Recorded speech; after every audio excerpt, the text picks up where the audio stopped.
Hello everyone, Michigan Railfan 57 here. Recently, I've been heading to several different locations to catch trains instead of my usual spot, and one of the most prominent locations I've ventured to is the Amtrak Michigan Line in Wayne, Michigan. This line is rather unique, as unlike every other line in Michigan, Amtrak trains are the primary traffic. A total of 6 Amtrak Wolverine trains run on this line through Wayne each day, usually consisting of 1 to 2 Siemens SC44 Chargers and 5 Venture coaches.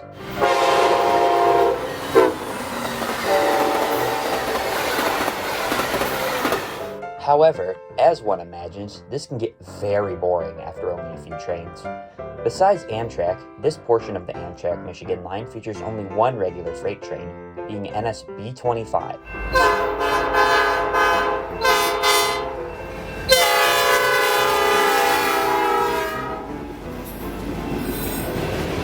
B25 is the Jackson to Wayne turn job and is known for usually running with classic standard cab EMDs, but for also usually running at night, unfortunately. The only day you can see B25 in daylight is on Saturdays, or if you're lucky, when MOW work happens on the Michigan Line, which brings us to late June of this year, when my good friend Davinci Resolve sends me a message. What? It's just an ordinary crabby. Oh my goodness! Yes, you saw that. NS B25 had a High Hood GP38-2 in its consist, something that hadn't run on the Michigan Line in 8 years. Additionally, this particular unit happens to be one of only 2 High Hood GP38-2s that has PTC, which means that it could lead trains on the Michigan Line. I immediately made plans to catch this train, and thankfully, I wouldn't have to wait very long. Since it was summer, Amtrak was doing maintenance on the Michigan Line, and because of that maintenance, B25's schedule was temporarily changed to run during daytime. The next day, I got up early and went to Wayne, anticipating B25 to come during mid-morning, as it reportedly went on duty at 9 a.m. with its new schedule. Upon arriving at Wayne, I unexpectedly caught NS B17, one of the Wayne industry switchers, heading light back towards Wayne Yard.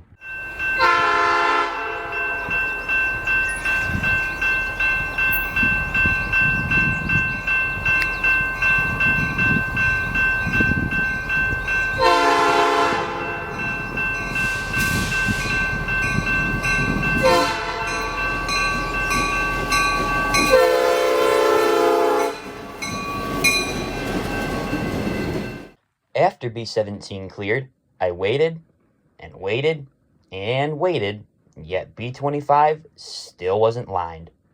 Eventually, something did get lined, but I also noticed that Wolverine 350 was getting closer, which made me think that the clearance was for it.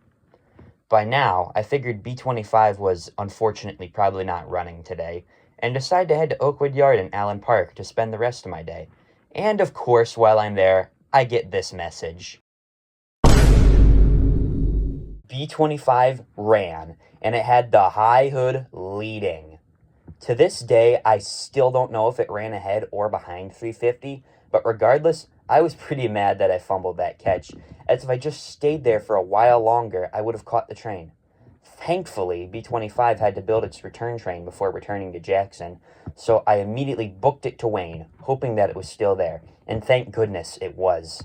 A little while after I arrived, B25 departed Wayne, with the prized High Hood now in the trailing position.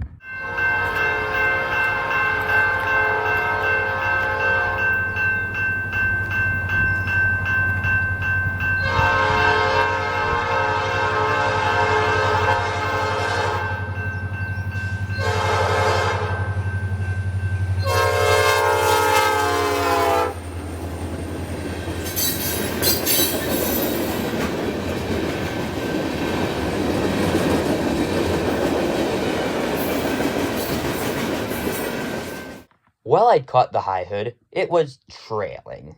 Since this unit is one of only 2 High Hoods on the NS system that has PTC, I knew that I had to catch it leading.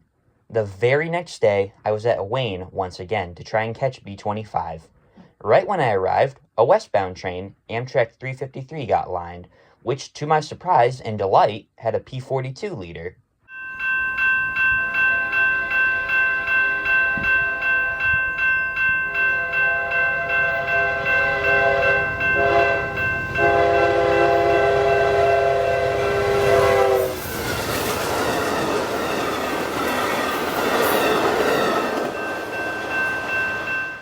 After 353 cleared, nothing was lined for hours. However, with my last experience, I just decided to suck it up and keep waiting. And eventually, something did get lined. I was crossing my fingers that this was B25, but very unfortunately, it was just Amtrak 350 with boring charger slop on the point.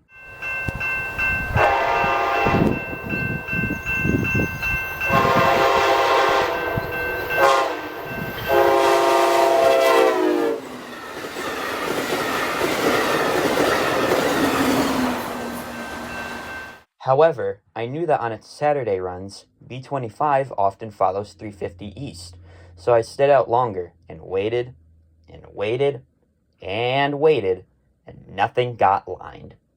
Realizing how long I'd been out, I just decided to cut my losses and go home. And of course, what do I see when I'm home? B25 came an hour after I left. I don't know how I have such bad luck with this train. Nothing was lined when I left. I went to get gas after I left, checked signals after I got gas, still nothing lined, and yet B25 still escapes me. I didn't even bother going back to catch the return trip, since I knew it would just be the High Hood trailing again, so I made plans to go out the next day. This time, I was prepared to spend as long as possible at Wayne. Heck, I would have spent the night in my car on the side of the horrific dirt crater path known as Lots Road right next to the garbage dump, if it meant I would finally catch this unit leading. Excuse me. Anyways, on the next day, I went out later than I had on previous days, as now I knew this train wouldn't be running in mid-morning. Once I arrived, I was greeted by the iconic LED headlights of Charger Slop, leading Amtrak 350 in the distance, which shortly came by.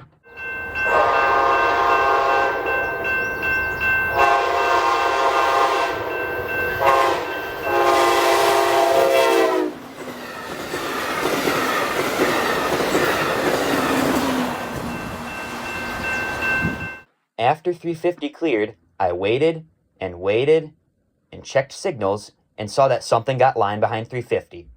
I knew there weren't any eastbound Amtrak trains due for a long time, so it could only be one thing.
Finally, after many long hours of waiting and 2 failed outings, I finally got to see NS B25 with the precious High Hood GP38-2 leading.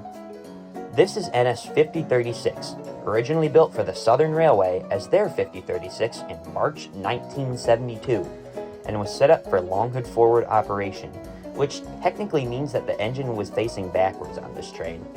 This unit is 54 years old, and it couldn't be even more evident by the extremely fouled P3 that it sports. Thankfully, this wouldn't be the only time I caught B25 with the 5036 leading, as eventually, NS crews wide the power in Jackson, allowing 5036 to lead the westbound runs of B25 back to Jackson. A few days later, on June 28th, I would catch B25 with NS 5036 leading a very long B25 out of Wayne Yard that also featured some Amtrak ballast hoppers.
I would catch 5036 one more time on its Michigan Line tenure, this outing being on an unbearably hot June 30th. I went out expecting B25 to depart Wayne for its westbound trip back to Jackson, but upon arriving, the block signals were red. Initially, I thought I just missed B25, but learning my lessons from previous outings, I waited, and waited, and waited, and the block signals stayed red. Then, realizing that Amtrak 352 was still very far out, I came to the conclusion that B25 was just extremely late and was running eastbound now. Today's B25 featured NS 5036 leading once again, but this time it was facing Long Hood forward and leading solo as it pulled its final B25 into Wayne Yard.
The next day, 5036 departed the Michigan Line and left for wherever it was going next. I would say that this was probably the last High Hood to ever lead a train on the Michigan Line, if not for the fact that 5036 came back about a week later. From what I know, the unit hasn't left the Michigan Line yet, but I'm unsure about that. Still, this was quite the journey. From failing and losing patience in the beginning, to finally catching this rare locomotive leading 3 times, this was a really fun adventure for me along the Amtrak Michigan Line. Thank you all for watching. This is Michigan Railfan 57 signing off. Have a great day.